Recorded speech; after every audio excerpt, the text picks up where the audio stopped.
হাতে লাল গোলাপ নিয়ে হাঁটু গেড়ে আমার সামনে বসে থাকা মেয়েটা দেখতে পরীর মতো সুন্দর, কিন্তু আমি তার প্রপোজ অ্যাকসেপ্ট করতে পারবো না, কারণ মেয়েটা হলো আদরের দুলালি আর আমি হলাম গরিব ঘরের একজন সন্তান। চলেন গুছিয়ে বলি।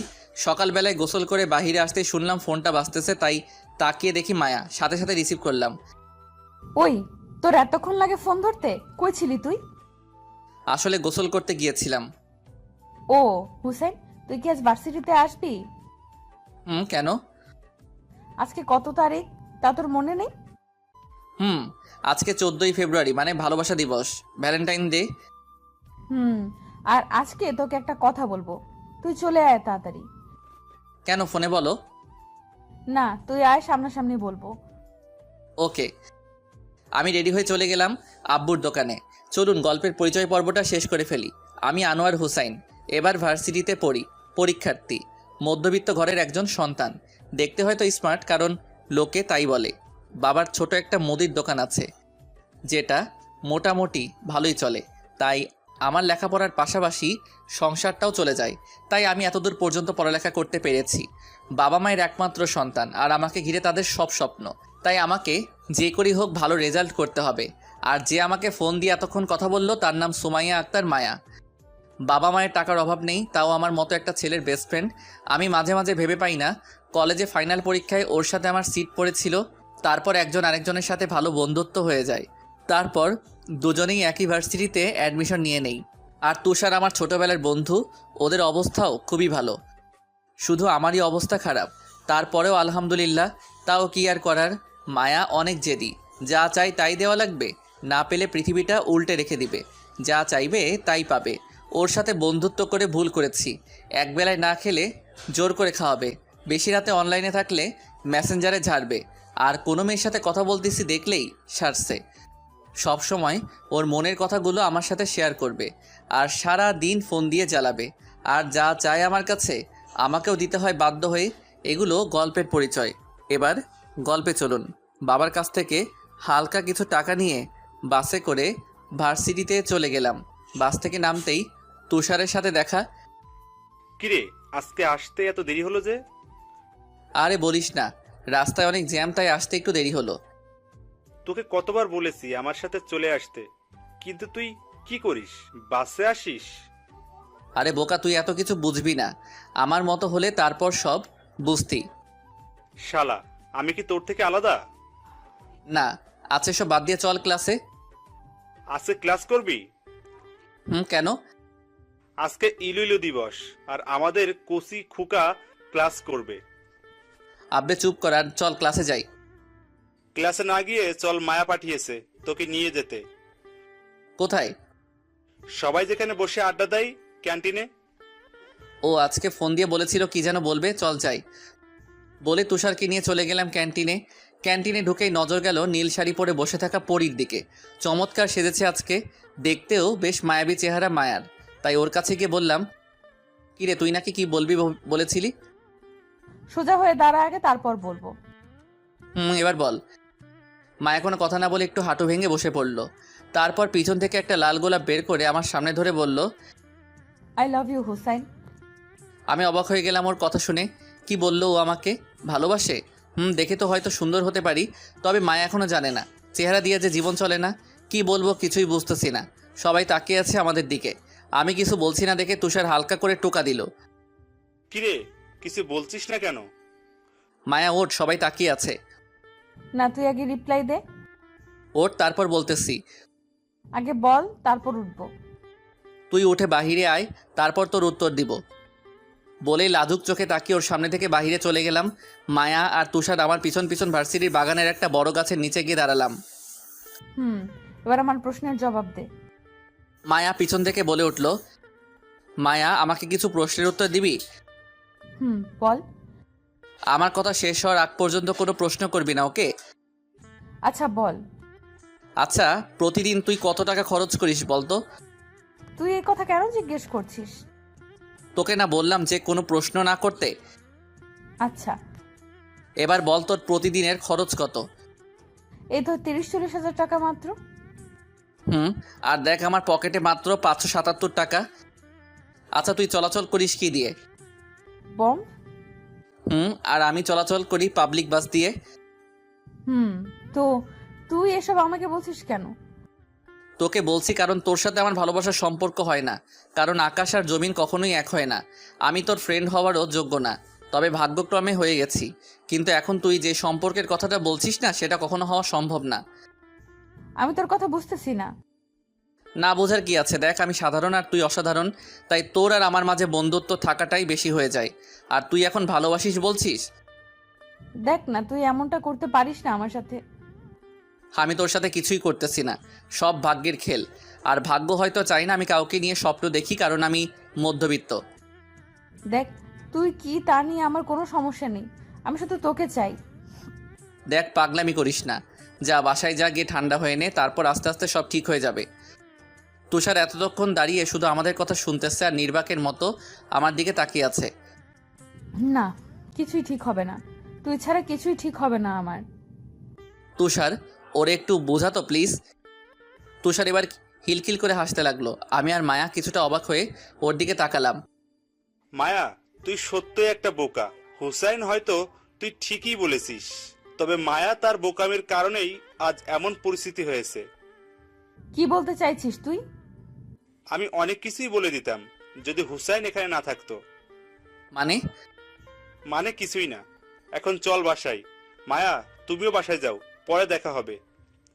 বলে আমাকে নিয়ে চলে আসতে লাগলাম। তুষার এতক্ষণ কি বলল তা মায়া ভাবতে লাগলো, আর আমাদের যাওয়ার দিকে তাকিয়ে রইল। চলে আসলাম গেটের বাইরে, এসে তুষারকে জিজ্ঞেস করলাম, আমি না থাকলে তুই মায়াকে কি বলতি? আরে, মায়া হলো অবুঝ একটা মেয়ে, ওকে সারাদিন বোঝালেও কাজ হবে না, তাই কথা কাটিয়ে তোকে ওইখান থেকে নিয়ে আসলাম। শালা তুই মানুষ হবি না, থ্যাঙ্কস। ওয়েলকাম। তবে তুষার, ওরে বিকেলে একটু বুঝিয়ে দিস যেন ও আর এরকম কথা না বলে, তাহলে হয়তো বন্ধুত্ব রাখাটাই অসম্ভব হয়ে যাবে। তুষার কি যেন ভাবতে লাগলো। কিছুক্ষণ পরে ওকে বলল, দেখ আবার কোনো প্যাচ করিস না, তোরে দিয়ে বিশ্বাস নাই হারামি। এই চিনলি আমাকে? যা, বিশ্বাস করতে হইব না। যখন মায়ার সাথে কথা বলবো তখন তোকে আমি কল দিব, তুই শুধু কানে লাগিয়ে রাখবি, আর আমার কানে ব্লুটুথ থাকবে।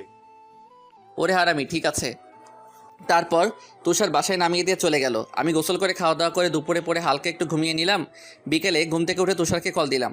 তুষার মায়ের সাথে দেখা করার জন্য যাচ্ছে, পাশের একটা রেস্টুরেন্টে মায়াকে ফোন দিয়ে আসতে বলেছে। আমিও ফোন রেখে বসেছিলাম কখন তুষার কল দিবে। আধা ঘন্টা পরে তুষারের কল আসলো, তাই সাথে সাথে রিসিভ করলাম। হুসাইন, মায়া আসতেছে, তুই শুধু চুপ থাকবি, ওকে? ওকে। হাই। আয় বস। তা এখানে ডাকলি কেন? তুই হুসাইনের ব্যাপারে কি সিরিয়াস? হুম। কি আছে ওর মাঝে যে তুই ওর পেছনে লেগে আছিস? কি আছে জানি না, তবে ওকে ছাড়া আমি শূন্য, এতটুকু জানি। দেখ, ও চাই তুই এই ব্যাপারটা নিয়ে বাড়াবাড়ি করিস না, তাহলে হয়তো ওর সাথে বন্ধুত্বটাও হারাবি। ও বলছে এই কথা? শুন, তুই ওর পরিবেশে কখনো থাকতে পারবি না, তুই ভালো হয় ওর জীবন থেকে সরে দাঁড়া। এই তুষার, তুই তো একটু বোঝ আমাকে, ওকে একটু বোঝা না প্লিজ, তোর পায়ে পড়ি। নিজেকে এখন ফাটা বাঁশের সিপাই পড়ে থাকার মতো লাগতেছে। Please please please. তুষার, তুই ওকে আর একটু বোঝা, না হলে ও আবার এসব ভূত চেপে থাকবে। মায়া, তুই এত পাগলামি করিস কেন? দেখ, ও হলো বস্তির ছেলে, ওর সাথে তোর মতো এত বড় ঘরের মেয়েকে মানায় না। তুই এসব বলছিস কেন? বলতেছি কারণ ও ছোট লোক, ওর সাথে তোর যায় না, তাই তুই ওকে ছেড়ে দে। দেখ, রাগ উঠতেছে আমার, ওকে নিয়ে আর যদি এমন কথা শুনি তাহলে তোকে লাথি মারবো বলে দিলাম। ওকে, তুই যেটা ভালো বুঝিস কর, পরে আমাকে বলবি না। ওকে, তুই থাক, আমি গেলাম। তার তুষার মায়াকে আঙ্গুল দিয়ে দেখালো, বোঝালো চুপ হয়ে থাকতে। মায়াও কিছু বুঝতে না পেরে চুপ হয়ে বসে রইল। তারপর তুষার আমাকে বলতে লাগলো, হুসাইন, সবই তো শুনলি, আচ্ছা তুই ভেবে দেখ কি করবি। ওকে রাখি তাহলে। আর ওইদিকে তুষার কান থেকে ব্লুটুথ খুলে টেবিলে রাখলো। তারপর মায়াকে বলল, এবার বুঝলি কেন এতক্ষণ হুসাইনকে পচাইতেছিলাম? ও কি এতক্ষণ সব শুনেছে? হুম। তোদের কি হয়েছে বলবি একটু? কিছুই হয় নাই, তবে তোকে যা বলতেছি তা একটু শুন। বল, কি বলবি? আসলে আমিও চাই তুই হুসাইনেরই হ, কিন্তু হুসাইন সবকিছু ভালোভাবে চিন্তা বিবেচনা করে কথা বলে, তাই আমি ওকে বুঝতে পারি না। তবে এখানে তোরও একটা ভুল আছে। আমার আবার কি ভুল? তুই হুসাইনকে প্রপোজ করতে গেলি কেন? ওকে আগে নিজে জালে ফাঁসিয়ে তারপর না হয় প্রপোজ করতি, বলদি কোথাকার। ঠিক বলেছিস। আচ্ছা, আগে এটা বল, আঙ্কেল আন্টি জানে যে তুই হুসাইনকে ভালোবাসিস? আমি বলে দিয়েছি আব্বুর মুখে। কি বলেছে আঙ্কেল আন্টি? ওনারা বলেছে আমি যাকেই পছন্দ করি ওনারা তাকেই মেনে নিবে, আর হুসেনকে তো ওনারা আরো আগেই মেনে নেবে। ওকে, তাহলে তুই এর পিছনে লেগে থাক, আমি বাকিটা দেখতেছি। ওকে, প্লিজ ওকে একটু বুঝিয়ে বল যেন রাজি হয়ে যায়। Please Tushar, please. আরে বোকা, বললাম না আমি দেখতেছি। ওকে জালে ফেলে হলেও তোর করে দিব, কথা দিলাম। থ্যাঙ্কস। ওয়েলকাম। জানিস ও এমন আচরণ করবে আমি তা ভাবতেও পারিনি। বলেই মায়া কাঁদো কাঁদো মুখ করে ফেললো। মায়া প্লিজ কাঁদিস না, এটা পাবলিক প্লেস, তুই কান্নাটা থামা। ওকে। শোন, আমি তোকে কথা দিলাম, হুসাইন তোর হবেই। এখন আমি উঠি, কালকে দেখা হবে। আচ্ছা। বলেই দুজনে বেরিয়ে চলে আসলো। পরের দিন সকালে রেডি হয়ে আবার বাসে করে চলে গেলাম কলেজে। কলেজে এসে তুষারের সাথে দেখা। কিরে মামা, আজকে এত লেট করে আসলি? আজকে একটু কাজ ছিল বাসায়, তাই। তা কি ভাবলি আজকে সারা রাত? দেখ, আমি যতই ভাবি না কেন আমি ওকে জেনে বুঝে জাহান্নামে আনতে পারি না। আচ্ছা, তুই আমাকে একটু বলবি যে ওকে মেনে নিতে সমস্যা কোথায়? সমস্যাটা অনেক জায়গায়। দেখ, ও আমার ফ্যামিলিতে এসে নিজেকে মানিয়ে নিতে পারবে না, ওর জীবনটা তেজপাতা হয়ে যাবে, তা কি তুই বুঝিস? দেখ, ও হয়তো তোর জন্য সব করতে পারে, ও হয়তো তোর ফ্যামিলির সাথে নিজেকে মানিয়ে নিতেও পারবে। প্লিজ এখন এমন হাস্যকর কথা বলিস না, প্লিজ এখন হাসতে পারবো না। এখানে হাসির কি বললাম? আচ্ছা তুষার, তুই আমাকে কিছু প্রশ্নের জবাব দে তো। বল। যে মেয়ে নিজের হাতে কফি বানিয়ে খায় না, সে নাকি আবার আমাদের সংসারে সব কাজ করবে? এটা কখনো সম্ভব না। আর আমাদের এত টাকা নেই যে ওর জন্য আমি কাজের বুয়া রাখবো। তুষার এবার চুপ হয়ে গেল আর আমার দিকে অবাক হয়ে তাকিয়ে আছে। শোন, আবেগটা থাকে কিছুদিন, তারপর সব কিছু শেষ হয়ে যায়। থাক, তোকে এসব বলেও লাভ নেই, তুই কি কখনো বুঝবি না? চল এবার ক্লাসে যাই। ক্লাসে পরে যাব, চল আগে মায়ের সাথে দেখা করে আসি। তুই যা, আমি গেলাম ক্লাসে। না হলে আবার আমাকে দেখলেই শুরু হয়ে যাবে ওর সেই পাগলামিটা। তুই আয়, আমি আসি না।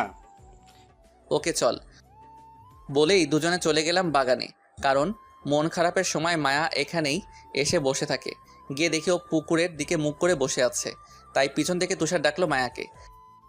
কিরে মায়া, তুই এখনো এখানে বসে আছিস? দেখ কে এসেছে। আমাদের কথা শুনে মায়া তাড়াতাড়ি চোখগুলো মুছে ফেললো, তারপর আমাদের দিকে ফিরে তাকালো। কিরে মায়া, তুই কান্না করতেছিলি নাকি? আরে না, আয় বস। আমাদের আর মিথ্যা বলিস না, আমি সবই জানি। আরে না হুসাইন, আয় বস। আমি গিয়ে একটু দূরত্ব রেখে বসলাম, আর তুষার এসে আমাদের মাঝখানে বসে গেল। বল, এখন কি নিয়ে গল্প করা যায়? জানি না। ও আচ্ছা, তোদের দুজনকে এখানে আসার আসল কারণ কি জানিস? তুষারের মুখে এমন কথা শুনে আমি অবাক হলাম, তাই ওর দিকে ঘাড় বাঁকা করে তাকালাম। শোন, তোরা দুজন মিলে মুজিবনগর পার্কে যা, তাহলে ভালো হবে। না হলে এভাবে চুপচাপ আর দুজনকে থাকতে হবে না। দেখ, ও যে কথা বলতেছে সেটা কখনোই সম্ভব না। আমি জানতে চাই কেন সম্ভব না? কারণ আমি তোর যোগ্য না। কেন, তোর কিসের অভাব? লেখাপড়ায় ভালো, স্মার্ট, আর মনের দিক থেকে তো তুই বেস্ট। আর ভবিষ্যতে তুই তোর ট্যালেন্ট দিয়ে যে কোনো ভালো বড় চাকরি পেতে পারিস। তাহলে আর সমস্যা কোথায়? তুই আমার বড় চাকরি পাওয়ার কথা বলতেছিস? সেটা পাওয়ার জন্য যে ঘুষ লাগে তা কি তুই জানিস? আর যদিও ভাগ্যক্রমে পেয়েও যায়, তাহলে স্যালারি কত হবে? বেশি হলে 1 লক্ষ টাকা, তাতে তা একদিনের মার্কেটের টাকা। আর সারা মাস কি তুই না খেয়ে থাকবি? তোর মেকআপ আর অন্যান্য খরচগুলো না হয় বাদই দিলাম। দেখ, আমি একদম ভালো হয়ে যাব, আমার এত কিছু লাগবে না, শুধু তুই হলেই চলবে। দেখ মায়া, আবেগ দিয়ে দুনিয়া চলে না। আমি জানি তুই আবেগের বশে অনেক কিছু করতে পারিস, কিন্তু যখন বাস্তবতার সামনে এসে দাঁড়ায় না, তখন আবেগ পালিয়ে যায়। তাই বলছি, পাগলামি করিস না। দেখ, আমাকে এত বোঝাতে আসবি না, আমি তোকে চাই ব্যাস। দেখ, একটু বোঝার চেষ্টা কর। তুই মধ্যবিত্তদের মতো করে বাঁচতে পারবি না। তুই পারবি না শুধু ভাত মাছ আর ডাল দিয়ে বেলা পার করতে। তুই পারবি না 300-400 টাকা হাত খরচ নিয়ে দিন পার করতে। এই হাত খরচ থেকে টাকা বাঁচিয়ে আব্বু আম্মুর জন্য কিছু গিফট দেওয়া। তুই পারবি না 2-3টা শাড়ি দিয়ে মাস পার করতে। তুই পারবি না বাসে সবার সাথে চাপাচাপি করে ভার্সিটিতে আসতে। তুই পারবি না ভোরবেলায় উঠে বাসায় সবার জন্য নাস্তা রেডি করা আর সারাদিন গাধা মতো খাটা। তুই পারবি না সবার মুখের দিকে তাকিয়ে নিজের স্বপ্নগুলো কুরবানি দিতে। তাই বলতেছি, তোর জন্য ভালো হবে তুই নিজের লেভেলের একটা ছেলেকে বিয়ে করে নিজের সব স্বপ্ন পূরণ কর। লাইফটা আরামে পার করে দিতে পারবি। আর আমাকে বিয়ে করলে তুই জিন্দালাশ হয়ে যাবি। তখন আফসোস হবে, কারণ বাস্তবতা মৃত্যুর চেয়েও কঠিন, যার সামনে তুই এখনো করিসনি। আমি সব করতে পারবো তোর জন্য। এবার রাগটা আমার মাথার উপর উঠে গেল, তাই নিজেকে আর সামলাতে পারলাম না। ঠাস করে একটা চর বসিয়ে দিলাম ওর গালে। মায়া চর খেয়ে অবাক হয়ে গেল। আর এতক্ষণ আমাদের কথা শুনতেছিল তুষারও চমকে উঠল। ওই পাগল, তোকে বোঝাই, তোর মাথায় ঢুকে না যে আবেগ দিয়ে সব হয় না। বাস্তবতায় নিজেকে সামলাতে পারবি না তুই। যা বলতেছি তাই কর। মায়ার চোখ দিয়ে সমানে পানি পড়তে লাগলো। আর তখনই তুষার সেখান থেকে আমাকে টেনে নিয়ে আসলো আর মায়াকে বলল, মায়া, তুই দাঁড়া, আমি আসতেছি। তুষার বলে আমাকে বাহিরে নিয়ে আসলো। ছাড় আমাকে, পাগলাটাকে বুঝাই, এক ফোঁটা যদি বুঝতো। নিজেকে শেষ করার ফোন দিয়ে আটতেছো, আর কিছুই না। আচ্ছা, তুই ঠান্ডা হ, আমি দেখতেছি কি করা যায়। বোঝা ওকে, না হলে পরে ওর গলা টিপে মেরে ফেলবো বলে দিলাম। এই, তুই গাড়িতে বস, আমি মায়া বুঝিয়ে আসতেছি। বলেই তুষার চলে গেল ভিতরে। ভিতরে গিয়ে তুষার দেখলো মায়া এখনো কাঁদতেছে। মায়া, কাঁদিস না। দেখলি তো ও কেমনটা করলো। কি হয় আমাকে একটু ভালোবাসলে? দোষ তোর না, দোষ হলো সুমায়ার। মায়া এবার কান্না থামিয়ে তুষারের দিকে তাকালো। সুমাইয়া কে? হুসাইন, তোকে কখনো সুমায়ের কথা বলেনি? না, কে সুমাইয়া? তাহলে শোন, আমরা দুজন তখন ক্লাস 10-এ পড়তাম। হুসাইন ক্লাসের ভালো ছাত্র ছিল এবং খুব ভালো গল্প লিখতো। অনেক মেয়ে গল্প পড়ে প্রেমে পড়ে যাইতো। তার মধ্যে হঠাৎ একটি আইডি থেকে SMS আসে হুসাইনের গল্প লেখা পেজে। কি ছিল সেই SMS এ? তুই চুপ করে শোন, কোনো কথা বলবি না। বল। হুসাইন প্রতি গল্পের শুরুতে লিখে দিত, অনুমতি ছাড়া কপি করা নিষিদ্ধ। তাই সুমায়া SMS দেয়, লেখক সাহেব, আপনার একটি গল্প কপি করব, যদি অনুমতি দেন। অবশ্যই গল্প কপি করতে পারেন, কিন্তু কিছু শর্ত আছে। কি সত্য বলেন? প্রথমত, লেখকের জায়গায় আমার নাম এবং শেষে পেজ লিঙ্ক দিতে হবে। আচ্ছা। কোন গল্প কপি করবেন? সিনিয়র আপুর সাথে প্রেম সিজন। ওকে, আপনার বাসা কোথায় জানতে পারি? চুয়াডাঙ্গা। আপনার? মেহেরপুর। এইভাবে কথা বলতো। বলতে বলতে সুমায়ার সাথে ফ্রেন্ডশিপ হয়ে গেল হুসাইনের। তারপর একদিন হুসাইন আমাকে এসে বলে, আমি সত্যিই সুমায়াকে ভালোবেসে ফেলেছি। তখন আমি হুসাইনকে বললাম প্রপোজ করতে। সুমায়াকে যেই ভাবা সেই কাজ, হুসাইন গিয়ে প্রপোজ করে। সুমায়াও গ্রহণ করে নেয়। আস্তে আস্তে সুমায়ার প্রতি ভালোবাসা বেড়ে যায়। সুমায়ার সাথে ভিডিও কলে কথা বলতো, তার পিক সব জায়গায় সেট করে রাখতো। এক কথায় সুমায়াকে পাগলের মতো ভালোবাসতো। এইভাবে 2 মাস কেটে গেল। একদিন হুসাইন সুমায়াকে বলল, এই সুমাইয়া, তুমি কয়দিন ধরে আমাকে ইগনোর করছো কেন? আমাকে ভুলে যাও, আম্মু আমার বিয়ে ঠিক করে ফেলেছে। কি বলছো? তোমার বিয়ে ঠিক হয়েছে, তাহলে আমার কি হবে? তুমি প্লিজ আমাকে ভুলে যাও। আচ্ছা, তোমার হবু স্বামী নিয়ে সুখে থাকো। কিছুক্ষণ পরে হুসাইন আমার কাছে আসে। আমার সাথে এমন হওয়ার ছিল। কি হয়েছে? সুমাইয়া বলল, আপনাদের তো বললাম, তাই দ্বিতীয়বার লিখলাম না। আচ্ছা, তুই সুমায়াকে গুলো বলবি, পরে যদি ভুল বোঝে? পরে দেখা যাবে। হুসাইন আমার কাছ থেকে বাসায় গিয়ে সুমায়াকে ফোন দেয়। ফোন রিসিভ করার পরে, কি হয়েছে? তোমাকে নিষেধ করার পরেও কেন ফোন দাও? আর ফোন দিব না, একটি কথা শুনো। কি হয়েছে তাড়াতাড়ি বলো, যত সম্ভব। আমাকে বিয়ে করবে? কিভাবে? পালিয়ে। জীবনেও না। তুমি যদি আমার সাথে বিয়ে না করলে, তোমার যত পিক আছে ফেবুতে ভাইরাল করব। এই মানুষকে আমি ভালোবেসেছিলাম, আর তোমাকে বিশ্বাস করে সব করেছি, পিক দিয়েছি, আর তুমি আমার সাথে বিশ্বাসঘাতকতা করলে। আমি তোমাকে ছাড়া বাঁচতে পারবো না, প্লিজ এমন করো না। তুমি আমাকে আর ফোন দিবে না। যদি আমাকে সত্যিকারের ভালোবেসে থাকো, আর ফোন দিবে না। তুমি সুখী হও সেই দোয়া করি। সেই রাতে হুসাইন আমাদের আড্ডাখানায় এসে বলে, তোর বুদ্ধিতে কাজ হলো না। কি বলেছে? আমি যদি তাকে ভালোবেসে থাকি, তাহলে তাকে যেন ফোন না দেই। আচ্ছা, একটি আইডিয়া আছে। থাক তোর আইডিয়া, আমি বাসায় যাচ্ছি। হুসাইন বাসায় যখন যাচ্ছিল, আমার কেমন সন্দেহ হলো। তাই আমিও ওর পিছু নিলাম। তারপর কিছু দূর যাওয়ার পর হঠাৎ করে দেখি বিষের বোতল বের করে। হুসাইন মুখে দিতে যাচ্ছে, সাথে সাথে আমি গিয়ে ঠাস ঠাস করে দুটো থাপ্পড় দিলাম আর বলতে লাগলাম, দোস্ত তুই একটি মেয়ের জন্য বিষ খেতে যাচ্ছিস? আমাকে মরতে দে তুষার, তুই সামনে থেকে সর। দোস্ত তুই যদি মরে যাস সেই মেয়ে ঠিকই সুখে থাকবে, কিন্তু তোর মা বোন বাবাকে কে দেখবে? হুসাইন নিশ্চুপ। আমার মাথায় হাত দিয়ে বল, আর কোনোদিন আত্মহত্যা করবি না? আচ্ছা, আর করবো না।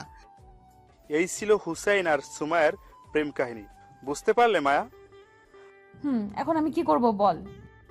আর কিছুদিন ওর পিছনে লেগে থাক, না হলে পরে দেখা যাবে। ওকে। তুই থাক, হুসাইন গাড়িতে বসে আছে, আমি যাই। তারপর তুষার আবার ফিরে আসলো। কিরে এতক্ষণ কি করলি? এই তো একটু বুঝতে সময় লাগলো। ও আজকে আর ক্লাস করবো না, বাসায় চলে যাব। শালার মোডটাই নষ্ট করে দিল। ওকে চল। বলে তুষার আমাকে বাসায় নামিয়ে দিয়ে চলে আসলো। এভাবে কয়েকদিন চলে গেল। আর মায়া পাগলের মতো আমার পিছনে পড়েছিল, কিন্তু আমি বারে বারে সেই একই কথা। মায়াকে যাই বলি না কেন ও সব কিছু স্বাভাবিকভাবে নেয়, আর পাগলের মতো পিছে পড়ে আছে। এক সকাল আমি কলেজে এসে তুষারের সাথে দেখা করলাম। তারপর ক্লাসে যাওয়ার সময় দেখা হয় মায়ার সাথে। হাই জানু, কেমন আছো? দেখ মায়া, আমি আগেও তোকে বলেছি যে আমাকে এভাবে রাগাবি না, সেটা নিয়ে বাড়াবাড়ি সম্ভব না। কোনটা সম্ভব না? তুই কখনো আমাদের মতো চলতে পারবি না, তাই তুই আমার পিছনে আসিস না প্লিজ। আমি তোমার জন্য সব করতে পারবো। কি করতে পারবি তুই বল আমাকে। তুমি যা বলবে সব করতে পারবো, একবার বলে তো দেখো। সব করবি তাই না? তাহলে চল। বলেই আমি মায়ের হাত ধরে টেনে ভার্সিটির বাইরে নিয়ে আসলো। জানো তুমি আমাকে কোথায় নিয়ে যাচ্ছ? আগে যাই তারপরে বুঝতে পারবি, আগে চল। তুষার গাড়ি স্টার্ট দে। তুষার গিয়ে গাড়ি স্টার্ট করলো। তারপর মায়াকে নিয়ে সোজা বাসায় চলে আসলাম। তারপর মায়াকে নিয়ে ভিতরে গেলাম, গিয়ে আম্মুকে ডাকলাম। কি রে, এভাবে ডাকছিস কেন? কি করতেছো তুমি? রান্না করতেছি। তুমি গিয়ে রুমে রেস্ট করো, এখন মায়া রান্না করবে। ওই, তোর মাথা ঠিক আছে? ও কেন রান্না করতে যাবে? ও কি রান্না করতে জানে নাকি? ও নাকি আমার জন্য সব করতে পারবে। তা কিছুদিন আমাদের সংসারের কাজ করুক, তাহলেই ওর সব আবেগ জানালা দিয়ে পালাবে। চুপ থাক তুই। মা, তুমি যাও, গিয়ে রেস্ট করো, আর না খেয়ে যাবে না কিন্তু। আর ওই তুষার, তুই দাঁড়িয়ে কি দেখছিস? মায়াকে নিয়ে যা রুমে। আম্মু তুমি একটু চুপ থাকবে আর সরো তুমি। নাও, আজকে দুপুরে সব কাজ তুমি করবে। আর আম্মু তুমি ভুলেও হেল্প করতে আসবে না বলে দিলাম। ওই, তুই কি করছিস এসব? ভূত নামাইতেছি। কিসের ভূত? প্রেমের ভূত। তুমি এত সব বুঝবে না, তুমি রুমে যাও। আবার মায়ের এখানে চলে আসলাম। কি হলো, রান্না করো। মায়া আমার দিকে ফেলফেল করে তাকিয়ে আছে। কি হলো, রান্না করো। সব না করতে পারবি? তাহলে কর আজ থেকে আমাদের সংসারের সব কাজ। মায়া আবার কান্না শুরু করলো, তাই আমি তুষারকে নিয়ে টিভি দেখতে বসে গেলাম। আর দুজনে হাসতে লাগলাম। কিছুক্ষণ পর মায়া আসলো। খাবার রেডি, চলো খাবে। আমি কিছুটা অবাক হলাম, তাও ওকে বুঝতে না দিয়ে বললাম, খাবার রেডি করো, আমরা আসতেছি। ওকে জানু। রাগী মুখ নিয়ে রুমে গেলাম। গিয়ে তুষার আর আমি ফ্রেশ হলাম। তারপর আম্মুকে ফ্রেশ হতে বললাম। আব্বু চলে আসলো। তারপর সবাই মিলে খেতে বসলাম। খাবার মুখে দিয়ে অবাক হয়ে গেলাম, ভালোই রান্না করছে। সবাই দেখলাম খাবারের প্রশংসা করতেছে, আর সেই প্রশংসাগুলো আমার গায়ে কাটা হয়ে বিঁধতেছিল। তাই খাবার রেখে উঠে চলে গেলাম। গিয়ে ফোন টিপতে লাগলাম। কিছুক্ষণ পর হঠাৎ রুমে কেউ আসার আওয়াজ পেলাম। তাকিয়ে দেখি মায়া হাতে খাবারের প্লেট। কি হলো, না খেয়ে চলে আসলে কেন? খেতে মন চাইতেছে না তাই। ওলে আমার পিচ্চি বড়টা বলে কি, বুঝ আমার হাতে খাবে বলে এইভাবে না খেয়ে চলে এসেছে। ওই ঢংটা একটু কম করবি। আচ্ছা নাও, এবার লক্ষ্মী ছেলের মতো খেয়ে নাও। মুখের সামনে লোকমা ধরে বলল, না তুই খা, তোর খাবার আমি খাবো না। প্লিজ খেয়ে নাও। না বললাম না। প্লিজ জানো, প্লিজ। খাবারের উপর রাগ করে থাকতে নেই। আমার খিদে নেই। প্লিজ খেয়ে নাও। না বললাম তো। তারপর মায়া যা করলো তাতে আমি পুরো অবাক হয়ে গেলাম। মায়া আমার গালে চড় বসিয়ে দিল। বলছি খা। বলেই মুখে ভাত পুড়ে দিল। আমি অবাক হয়ে ওর দিকে তাকিয়েছিলাম আর ভাত খেতে লাগলাম। সোজা করে বলতেছি কানে যায় না, এবার বাঁকা করেই ছাড়লি। ভালো করে বললে কথা শুনবি, না হলে রাত্রি মেরে কথা শোনাবো, মনে রাখিস। এসব বলতেছিল আর আমাকে ভাত খাইয়ে দিতে লাগলো, আর আমি শান্ত ছেলের মতো খেতে লাগলাম। হঠাৎ দরজার দিকে নজর যেতে দেখলাম তুষার দাঁড়িয়ে দাঁড়িয়ে হাসতেছে। শালা, এসবের কারণে তুই দায়ী। আমি আবার কি করলাম? তুই এখানে দাঁড়িয়ে কি করতেছিস? এই যে তোর বউ তোকে খাইয়ে দিতেছে, সেটা দেখতেছিলাম। ওই আমি বিয়ে করলাম কবে? তা তো জানি না, তবে এত আদর করে বউ আর মা বাদে কে খাওয়ায় বল? তুই গেলি না, এখন গ্লাস দিয়ে মারবো। বলে গ্লাসটা হাতে নিলাম আর তুষার চলে গেল, আর এদিকে মায়া আমাকে খাইয়ে দিয়ে সব কিছু ঠিকঠাক গুছিয়ে ফেললো। প্লেট নিয়ে বাহিরে যাওয়ার আগে আমার গালে একটা কিস করে চলে গেল। আমি অবাক হয়ে ওর যাওয়ার দিকে তাকিয়েছিলাম। কিছুক্ষণ পর আবার মায়া রুমে আসলো। কি হলো, তুমি এখনো ঘুমাওনি? আমি রাগে কোনো কথাই বললাম না। ও লে, বাবুটা রাগ করেছে রে। রাগ করো না প্লিজ। আমি তাও কিছুই বললাম না। আসো আমি ঘুম পাড়িয়ে দিই। না, আমি এখন ঘুমাবো না। তাহলে আমাকে এখন আদর করো একটু। না, আমি এখন ঘুমাবো। এখন না বললে ঘুমাবে না? এখন ঘুম পেয়েছে তাই ঘুমাবো। ওলে, আমার বরটা তো দেখে অনেক অভিমানী। ওই তোমার বরকে? আমার সামনে যে বসে আছে সে। আমি কারো বর না, আমি এখনো বিয়ে করিনি, তাই এই নামই ডাকবি না। ওলে, এত অভিমান আমার বরের। আর কিউট লাগে অভিমান করলে। তা আজকে না আসলে দেখতেই পেতাম না। ধুর, বলেই শুয়ে পড়লাম। আর মায়া মাথার কাছে বসে মাথায় হাত বুলাতে লাগলো। তাই কিছুক্ষণের মাঝে হারিয়ে গেলাম ঘুমের রাজ্যে। ঘুম ভাঙলো সন্ধ্যায়। আশেপাশে তাকিয়ে দেখি মায়া নেই। তাই উঠে ফ্রেশ হয়ে ড্রয়িং রুমে দেখলাম তাও নেই। যাক, শান্তি হলো মনটা। কিছুক্ষণ পর আম্মু তার রুম থেকে বেরোলো। আম্মু, বোমটা কই? বোমকে?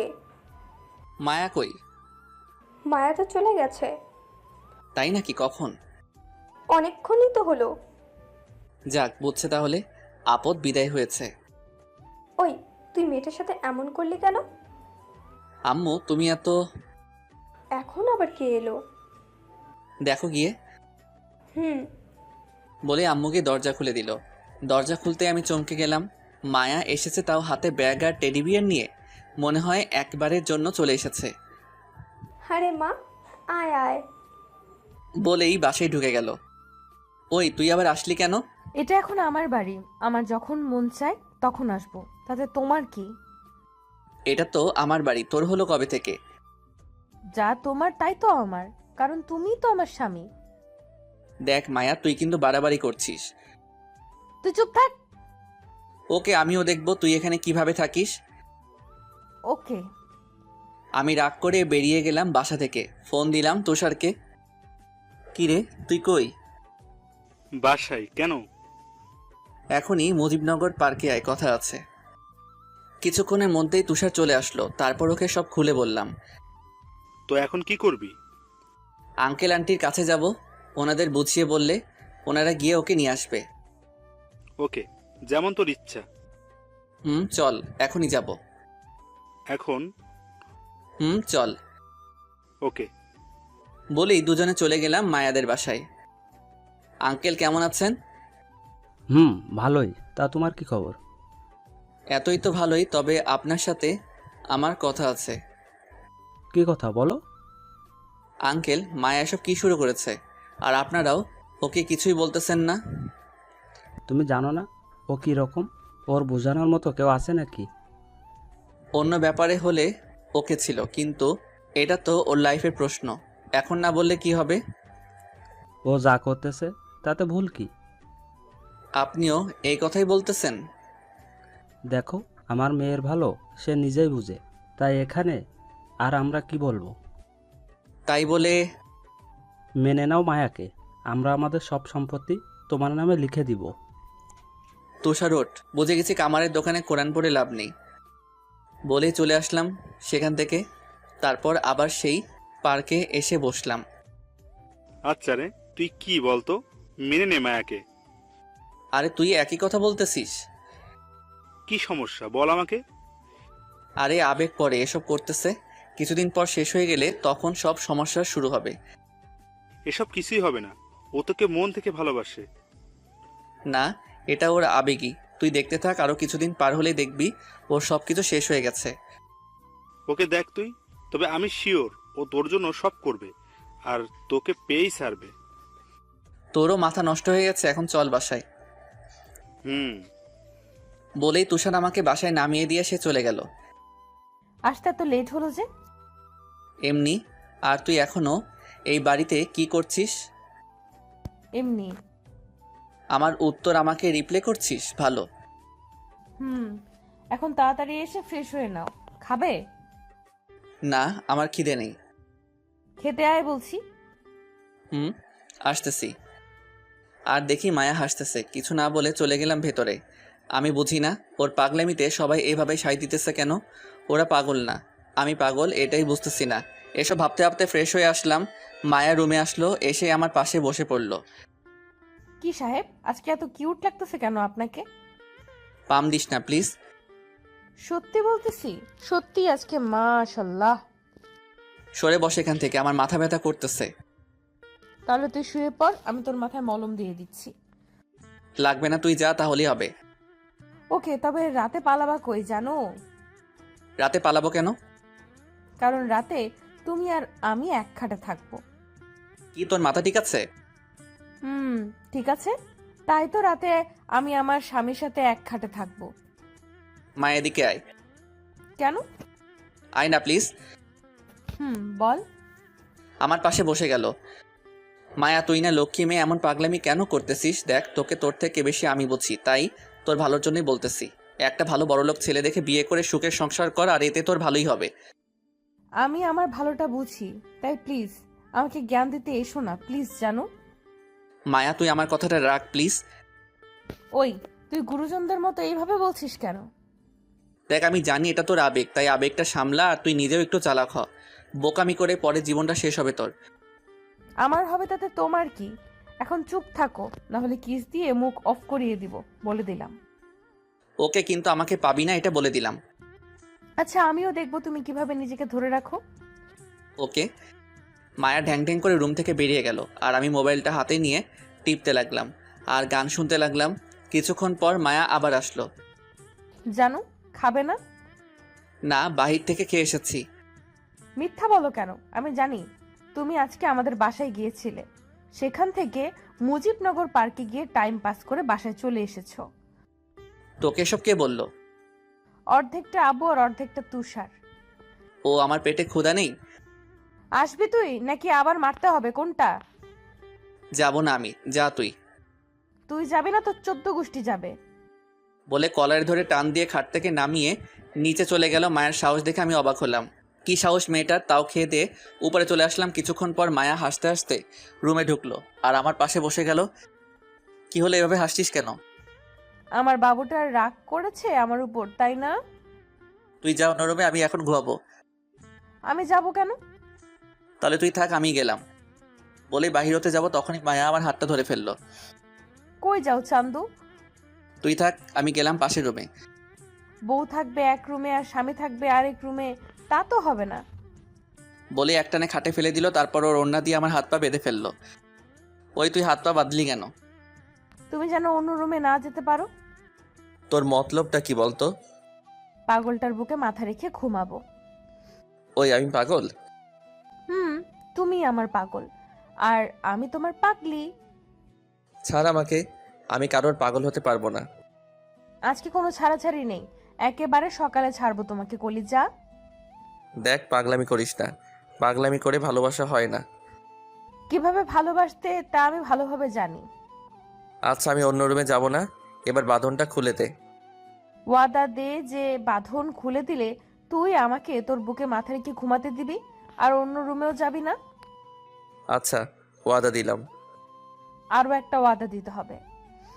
কি ওয়াদা? বেশি না, তোর বুকে যখন মাথা রাখবো তখন তুই আমাকে শক্ত করে জড়িয়ে ধরবি। আমি পারবো না। তাহলে আর কি, সারা রাত এভাবেই পড়ে থাক। দেখ, তুই যেটা বলতেছিস সেটা কিন্তু ইসলামের দৃষ্টিতে পাপ। ওরে আমার ইসলামিক জামাই রে, আপনি এত বুঝতে কে বলেছে? দেখ, ছাড় আমাকে। তাহলে আমাকে ওয়াদা দে, যেগুলো বলছি সেগুলো করবি। কখনোই না। তাহলে আমিও সরি। বলেই মায়া আমার বুকে মাথা রেখে শুয়ে গেল। আমিও ঘুমানোর চেষ্টা করতে লাগলাম। কিছুক্ষণ পর ঘুমিয়ে গেলাম। মাঝরাতে সজাগ হয়ে গেলাম। তাকিয়ে দেখি হাতের বাঁধনটা খোলা, আর আমি মায়াকে জড়িয়ে ধরে আছি। তাই তাড়াতাড়ি ওকে ছেড়ে দিলাম আর ওর মায়াবী মুখটা দেখতে লাগলাম। আসলে অনেক মায়াবী ওর মুখটা, কিন্তু এই মুখের হাসিটা সারা জীবন থাকবে না যদি এই বাড়িতে বউ হয়ে আসে। কিন্তু ও তো এটা বুঝতেই চাইতেছে না। পাগল মেয়ে একটা। বুঝ কবে যেন হবে আল্লাহই জানে। এসব ভাবতে ভাবতে ঘুমিয়ে গেলাম। সকালে মায়ার ডাকে ঘুম ভাঙলো। কি হলো, ডাকছিস কেন? উঠে চা খেয়ে আমাকে উদ্ধার করেন। খাবো না আমি। আর তুই যা, এখন আমি ঘুমাবো। এই উঠ বলছি, না হলে পানি এনে গায়ে ঢেলে দিব। বাসায় এসে টর্চার শুরু করে দিয়েছিস। আর যদি তোকে বিয়ে করি তাহলে কি করবি আল্লাহ জানে। তাই আর যাই হোক না কেন, তোকে তো আমি বিয়ে করব না। সেটা পরে দেখবো, এখন উঠ তাড়াতাড়ি। উঠতেছি। Good boy. এখন তাড়াতাড়ি করে চা খেয়ে উঠে বাজারে যাও। তুই এভাবে অর্ডার করছিস কেন? কারণ আমি এই বাড়ির বউ, আর তোর কলিজা। আমি মানি না। তুই না মানলে কি হইব, আব্বু আম্মু তো মেনে নিয়েছে, এখন আর কোনো সমস্যা নেই। তোকে নিয়ে সংসার কে করবে? তুই? আমার তো ঠেকা পড়ছে যে তোকে নিয়ে সংসার করতে হবে। দুনিয়াতে আর কোনো মেয়ে নাই। তুই আমাকে নিয়েই সংসার করবি, আর কাউকে নিয়ে স্বপ্ন দেখলে তোকে মারবো প্রথমে, তারপর নিজে মরবো, মনে রাখিস। তোকে দিয়ে সম্ভব? কি সম্ভব? মানুষ মারা তোকে দিয়ে সম্ভব? ওই চুপ করে চা খা আর তাড়াতাড়ি বাজারে যা। বলেই চা খেয়ে ফ্রেশ হয়ে চলে গেলাম বাজারে। বাজার করে বাসায় এসে আম্মুর কাছে ব্যাগ দিয়ে হাত পা ধোয়ার জন্য ওয়াশরুমে যেতেই চমকে গেলাম। মায়া কাপড় ধুইতেছে আর কেমন যেন অগোছালো হয়ে বসে আছে। বন্ধুত্ব থেকে প্রেমের এটাই শেষ নয়। ওকে দেখে আমি আর হাসি থামাতে পারলাম না, তাই হো হো করে হেসে উঠলাম। কি হলো, হাসছিস কেন? তোকে দেখে। কেন? এই যে এত বড় লোকের মেয়ে হয়ে যে কাপড় কাচতেছিস, আর তাও কেমন অগোছালো হয়ে পাগলের মতো। ওই আমি এখন বড় লোকের মেয়ে না। তাহলে তুই কি? আমি হুসাইনের বউ, আর এই বাড়ির লক্ষ্মী বউ। ওরে খোদাই, পাগলের একটু বুঝ দাও। বুঝ আমার আছে, তা তুই এখানে কেন? হাত পা ধুতে এসেছি। সত্যি বলছিস নাকি আমাকে দেখতে চলে এসেছিস? পেতনি দেখার আমার এত শখ নাই, শর্ট তুই। বলেই হাত পা ধুয়ে বাহিরে আসতে যাব, তখনই মায়া টেনে ধরলো পিছন থেকে আর দেয়ালের সাথে চাপিয়ে ধরলো। কি হলো, এভাবে টেনে আছিস কেন? তুই একটু হেসে কথা বললে কি হয়? অনেক কিছুই হয়, ছাড় আমাকে। না, তুই এখন আমাকে একটু আদর করবি, না হলে দেখেছিস তুই এখন কোথায় আছিস। আমি তাকিয়ে দেখি মাথার উপরে ঝর্ণার লাইনটা। তারপর মায়া আবার বলতে লাগলো, ঝর্ণাটা ছাড়লেই দুজনে ভিজে যাব, তাই আদর করা ছাড়া কোনো উপায় তোর কাছে নেই। বলেই মায়া আমার এতটা কাছে চলে এসেছে যে আমাদের মাঝে বিন্দুমাত্র গ্যাপ নেই। দেখ, এটা কিন্তু ঠিক না। इश्क और जंग में सब कुछ जायज है मेरी जान। কি? হিন্দিতে একটা ডায়লগ দিলাম। কি বললি? কানটা কাছে আন, তারপর বলতেছি। এবার বল। বলছি যে প্রেম আর যুদ্ধে সবকিছুই সঠিক। বলেই আমার গালে কানে একটা ছোট্ট করে কামড় দিল। আও। এবার আদর কর, না হলে সারা শরীর কামড়ে দিব। দিচ্ছি, বল কি করতে হবে। তোর যা করতে মন চায়। ওকে। বলে ওর কপালে হালকা করে একটা চুমু এঁকে দিলাম। হয়েছে তো, এবার ছাড়। মায়ার মুখের দিকে তাকিয়ে দেখি ওর মুখ আগুনের মতো লাল হয়ে আছে। বিষয়টা বুঝতেছি। ওই কুত্তা, তোরে আমি কি করতে বলছি আর তুই কি করলি এটা? আদর করছি। এভাবে কেউ বউকে আদর করে? দেখ, তুই আমার বউ না, তাই এর থেকে বেশি আশা করিস না। তাই তো। আমি কে তোর? আমি তো পাগল, তাই সব করতেছি। পাগল না হলে করতাম নাকি এসব? আর তুই তো পাষাণ একটা। মায়া কাদো কাদো মুখ করে বলল, বাহ, তুই এত তাড়াতাড়ি বুঝে যাবি, আমি আগে কখনো ভাবিনি। বলে ওয়াশরুম থেকে বেরিয়ে গেলাম। আসার সময় মায়ের মুখের দিকে তাকিয়ে দেখলাম ওর মুখ আবারও লাল হয়ে গেছে। তাই বেরিয়ে সোজা চলে গেলাম নাস্তার টেবিলে। নাস্তা করে এসে রুমে ঢুকতেই দেখি মায়া মুখ ফুলিয়ে বসে আছে। তাই আমিও কোনো কথা না বলে খাটে বসে মোবাইল টিপতে লাগলাম। মায়া বিছানা থেকে নেমে আমার পিছনে গিয়ে দাঁড়ালো। তারপর আমার মাথায় হাত বুলাতে লাগলো। কি হলো, এরকম করছিস কেন? যাওয়ার সময় কি বলে গিয়েছিলে? কোন সময়? মনে নেই? ওয়াশরুমে আমাকে কি বলে গিয়েছিলে? তুই ধীরে ধীরে বুদ্ধিমান হইতাছস, এটাই বলে গেলাম। আমি ওই কথাগুলো কেন বলছিলাম জানিস? না, কেন?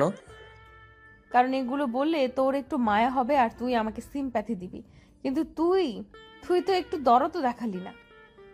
তো এখন কি করব আমি? তোর কিছুই করতে হবে না, যা করার আমিই করব। কেন? কি করবি তুই? এটা করব। বলে আমার চুলগুলো পিছনের দিকে টেনে ধরলো। চুলগুলো টানতেই মাথাটা উপরের দিকে, আর মায়া তার মাথাটা নিচের দিকে নামিয়ে আমার চুলগুলো আঁকড়ে ধরে আমার ঠোঁটগুলোকে কামড়ে ধরলো আর সামনে চুমু আঁকতে থাকে। আর ওর চুলগুলো ছাড়া ছিল, তাই চুলগুলো নিচের দিকে ঝুঁকে পড়ে। আমার মুখটা চারদিক থেকে ঘিরে রাখলো, আর এতে মায়াও তার কাজও চালিয়ে গেল। এভাবে কতক্ষণ ছিলাম তা বলতে পারবো না। হঠাৎ মায়া আমাকে ছেড়ে দিয়ে দিল। এক দৌড় সোজা চলে গেল বাহিরে। আর আমি ভাবতে লাগলাম, এতক্ষণ আমার সাথে কি হলো, কি কঠিন সময় গেল আমার। আরেকটু হলে শ্বাস আটকে মারা যেতাম। যাই হোক, এসব চিন্তা বাদ দিয়ে উঠে চলে গেলাম ফ্রেশ হতে। ফ্রেশ হয়ে এসে চলে গেলাম তুষারের কাছে। কিরে, কি খবর? পিছনে বাস থাকলে না, মানুষ খুব আরামেই থাকে। ও, তাহলে তো তুই ভালোই। তা এখানে আসতে বলার কারণটা কি বল? আসলে মায়া তো আমাকে শেষ করে দিতেছে। কেন, কি করেছে মায়া? তাহলে শোনো। সবকিছু তো তোর কথা মতোই চলতেছে, তাহলে সমস্যা কোথায়? ও তো তোর বউয়ের মতো কাজ করে যাচ্ছে। আরে ওর কষ্ট হইতেছে, তাও সব কিছু মুখ বুজে সহ্য করে যাচ্ছে। কিছুদিন পর সহ্যের বাঁধ ভেঙে গেলে তখন দিবে আরেক মোড়। তাহলে তুই আরো কিছুদিন দেখ, আর এদিকে ওর অভ্যাস হয়ে গেলে তখন না হয় ওকে কবুল করে নিস।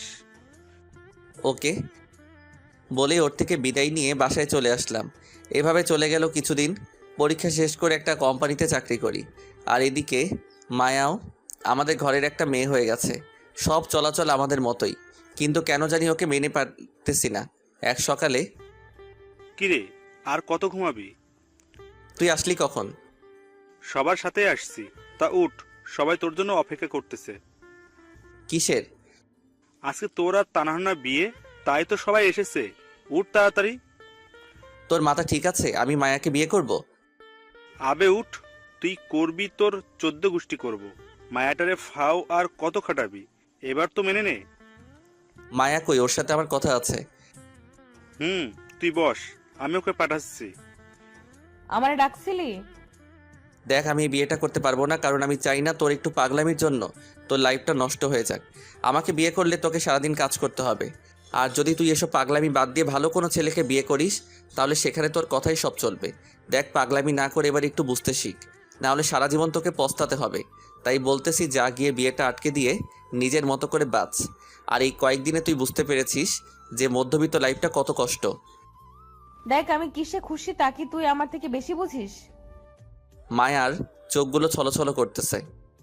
দেখ, পাগলামি করিস না। তুই কি খুশি আমি যদি বিয়েটা ভেঙে দেই?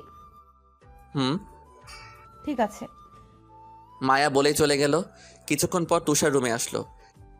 কিরে, তুই কি বললি মায়াকে যে ও বাইরে গিয়ে বিয়ে করবে না বলতেছে? আরে ওরে কিছুক্ষণ বুঝি বললাম, ও হয়তো বুঝতে পেরেছে।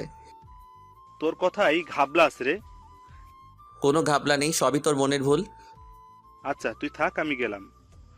বলেই তুষার চলে গেল। তারপর সারাদিন এভাবেই কেটে গেল। মায়াও ও নিজের বাসায় চলে গেছে। বিকেলে তুষার কল দিয়ে দেখা করতে বলল। কিরে, ডাকলি কেন? তোর সাথে কথা আছে, চল ওই রুমটায় গিয়ে বসি। চল।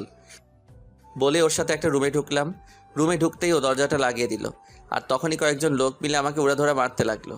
আমি বুঝতেছিলাম না ওরা কারা বা কেনই মারতেছে আমাকে। মেরে আমাকে একদম শুয়ে দিয়েছে।